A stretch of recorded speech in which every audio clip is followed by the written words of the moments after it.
In this lesson, we will explore the major nerves of the upper limb from the peripheral nervous system.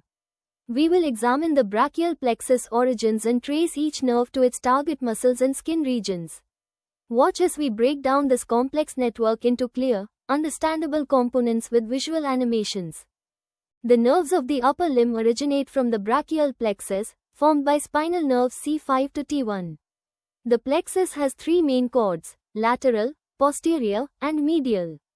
The axillary and radial nerves arise from the posterior cord. The musculocutaneous nerve comes from the lateral cord. The median nerve forms from contributions of both lateral and medial cords.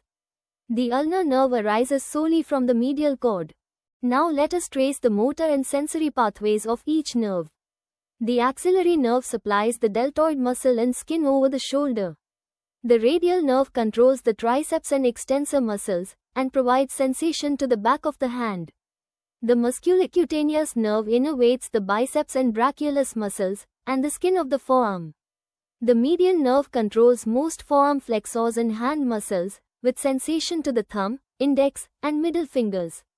The ulnar nerve supplies forearm flexors and intrinsic hand muscles, with sensation to the little finger and half of the ring finger.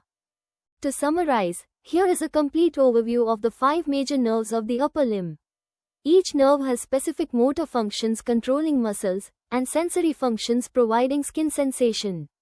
Understanding these pathways is essential for clinical diagnosis and treatment of nerve injuries.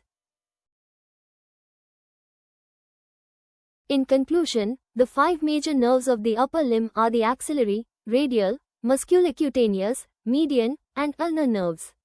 Each has distinct motor and sensory functions originating from specific cords of the brachial plexus. This knowledge is fundamental for understanding upper limb neurology and diagnosing nerve pathologies.